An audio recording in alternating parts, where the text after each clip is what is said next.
Bem-vindo a mais um vídeo do nosso curso de Algoritmos Genéticos. Nesse vídeo nós abordaremos um problema clássico que é conhecido como o problema do caixeiro viajante. O problema do caixeiro viajante, no português a gente pode usar a abreviação PCV, mas o mais comum internacionalmente, é o TSP, Traveling Salesman Problem.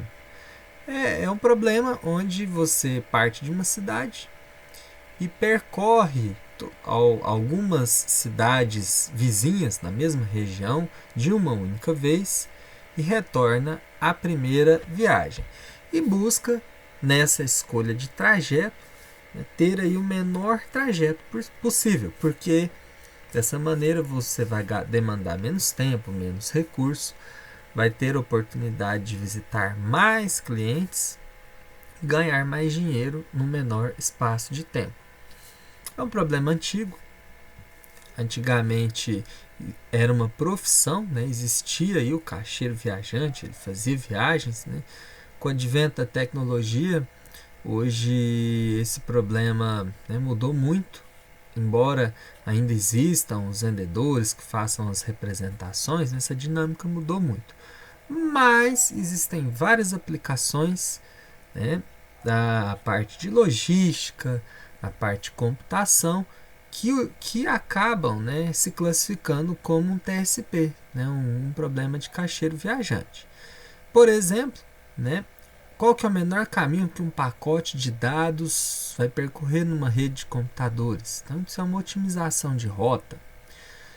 Ou, uma empresa de logística vai fazer entrega para vários clientes em várias cidades. Qual que é o trajeto que vai economizar distância, vai economizar tempo na entrega, enfim, vai economizar custo para essa entrega.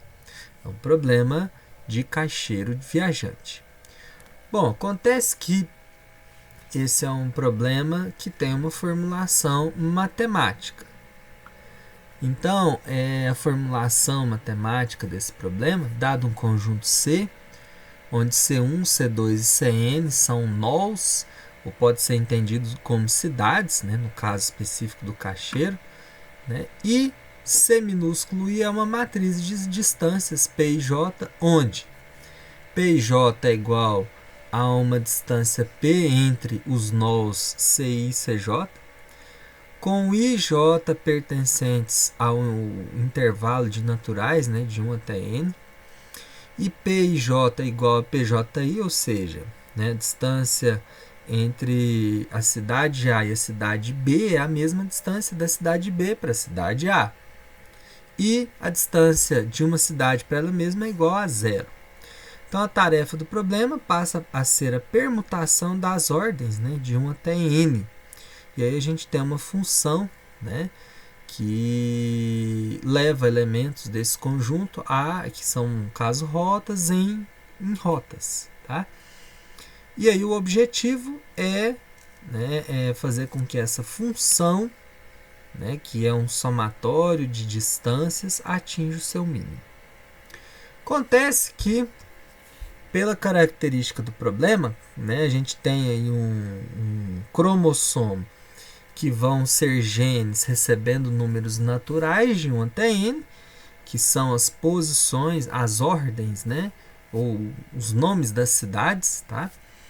E nós temos que fazer aí, no caso, operações de cruzamento de tal maneira que não gerem indivíduos inválidos, porque dependendo da forma como você for fazer o cruzamento de forma tradicional, você pode obter um indivíduo com a mesma cidade duas vezes e excluir uma outra cidade que deveria estar naquela relação.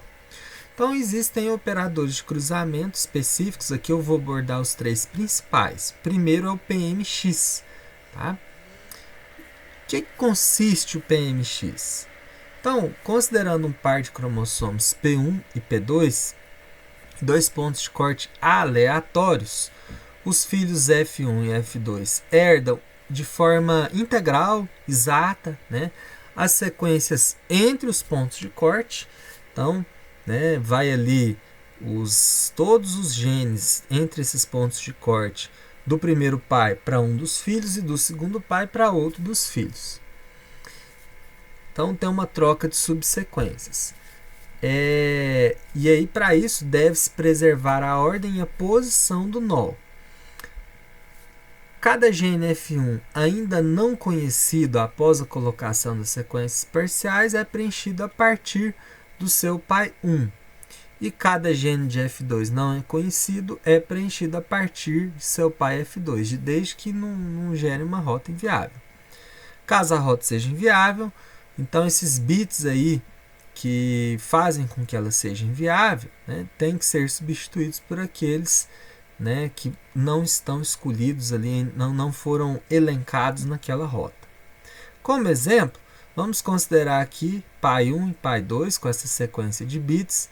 Suponhamos que os pontos de corte sejam esses, né, entre o segundo e o terceiro gene e entre o quinto e o sexto gene. Então tem aí os pontos de corte. Tá? Marcamos aqui em vermelho e azul do pai 1 e do pai 2.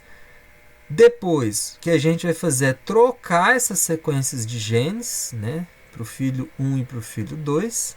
Né, como se a gente repetisse, mas a gente troca do filho 1 para o filho 2. Esses outros dígitos, tá?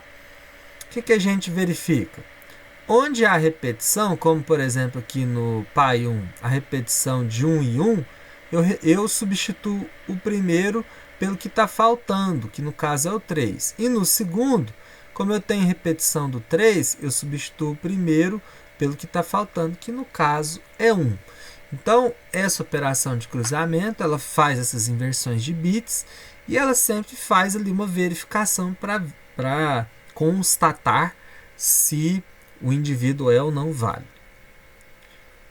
Outro operador de cruzamento para o problema do TSP é o Cycle Crossover, né, o CX, e ele gera filhos que preservem a posição absoluta das cidades provenientes dos cromossomos pais. Então ele trabalha com um conjunto de cidades que ocupa o mesmo subconjunto de posições. Essas cidades são copiadas de um dos pais, por exemplo, P1, nas mesmas posições para o filho FI. As posições remanescentes são completadas com as cidades do outro pai, P2. Assim, cada cidade e sua posição são herdadas de um dos pais. Aqui tem um exemplo. Né? Eu tenho aqui o pai 1, então os genes aqui em negrito, e o pai 2 com os genes, os números normais. E aqui o que acontece? Por exemplo, se herda do pai 1 a sequência do primeiro, segundo e sexto gene, herda do pai 2 a sequência dos outros genes. E aqui no caso, né, aconteceu uma troca sem que houvesse repetição ou algum dado inválido. Se for inválido, então você precisa fazer aí a substituição. Em terceiro, o Order Crossover, né, o OX. Esse operador, no caso, gera filhos a partir da escolha de uma sequência parcial de nós, de um dos pais preservando a ordem relativa das cidades do outro pai. Então, os dados dos dois pais, determina-se aleatoriamente os dois pontos de corte. O subconjunto contido entre os dois pontos de corte são copiados para os filhos F1 e F2, exatamente nas mesmas posições dos pais.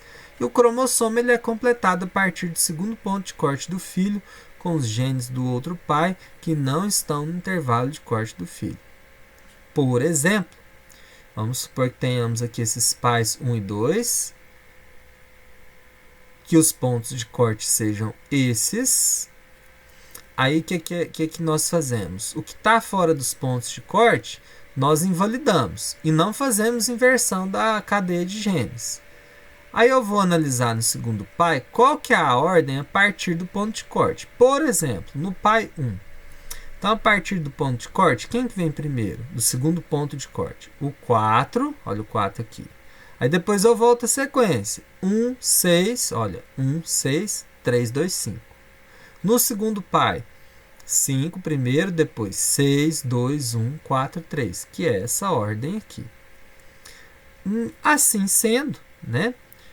Eu vou cancelar, tá?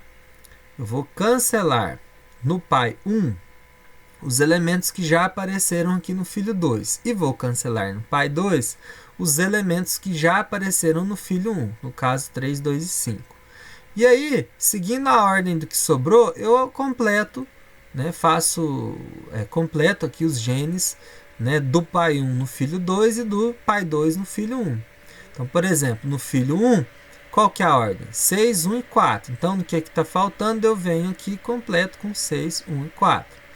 No filho 2, eu vejo o que sobrou no pai 1, completo seguindo a ordem. Então, 6, 2 e o 5. Esse é o operador OX. A mutação no problema do TSP é uma mutação aleatória normal. Então, você sorteia duas cidades distintas e troca as posições. Então, por exemplo, aqui no filho 1, vamos supor que o sorteio seja entre o 6 e o 5. Você inverte, vai ficar 5 e 6. Então, você fez a mutação. Com isso, nós chegamos ao final do nosso vídeo. Espero que você tenha compreendido o problema do caixeiro viajante, que você tenha gostado. Desejo bons estudos e até a próxima.